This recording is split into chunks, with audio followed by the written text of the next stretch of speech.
Well, first of all, I'd say it was very thoughtful, long planned, and very careful because we knew, because we have a very contentious history of abortion referendums, that we really had to change the narrative from being very centered on the fetus to being much more centered on a woman and her needs and her rights and her agency. So really you could say that we had three messages in the campaign, and they really sum up the fundamental strategy. And those messages were care, compassion, and also change. And then strategically, we also knew that we had to lead a campaign which would be evidence-based, rational in tone, really quite moderate, that we didn't need to convince our own people. We didn't need a strong pro-choice argument because we were already pro-choice. And we certainly weren't going to convince the opposition who styled themselves pro-life because they weren't going to be convinced by anything we had to say anyway. So we were looking at, our strategy was aimed at those voters who were between those two poles. So that tends to be called the middle ground, which nobody likes to be called.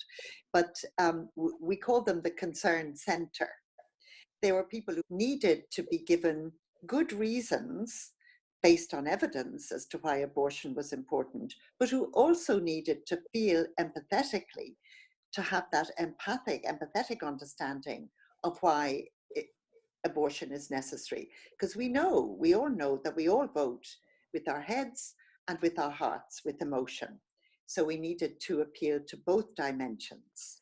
The strategy of the Together for Yes campaign was very much about bringing together all possible advocacy, activist, reproductive rights, community groups, anybody who had ever expressed a position or been active or campaigned on this issue. There had been so many various groups, whether it was from the Abortion Rights Campaign, the very first one, through to organizations like Doctors for Choice, which was entirely separate, through to local groups. So where I live in Cork, there's a Cork reproductive rights group called initially Cork Women's Right to Choose, and then just became Cork Reproductive Rights, and then Cork for Repeal, and then Cork for Together for Yes.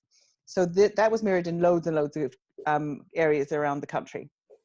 And so that was the plan. We were probably one of the first 5 involved because we were one of the more important ones in terms of getting us on board. And then loads and loads came after that. So you had the trade unions got involved, the students' unions got involved, Psychologists for Choice. That was how it formed. The strategy then was that it was a single issue campaign.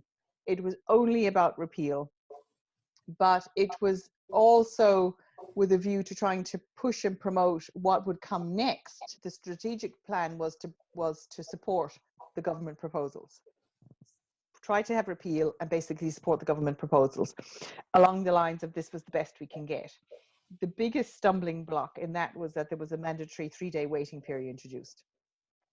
Fairly late in the day, very much to appease the Conservatives.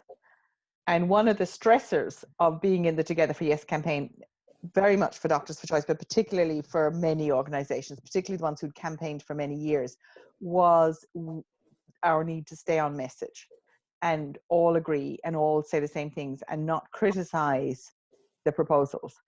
And the strategy then was to layer out messaging, starting with very simple, easy messages, working off of the hard luck stories first, largely around fatal fetal anomaly, rape victims, the standard stuff, the good abortions. Mm-hmm. And as the campaign went on over 8 weeks, to make the messaging more subtle towards the end, to go for all abortions for no reason, the woman's reason, it's her choice. And so the messaging changed a lot.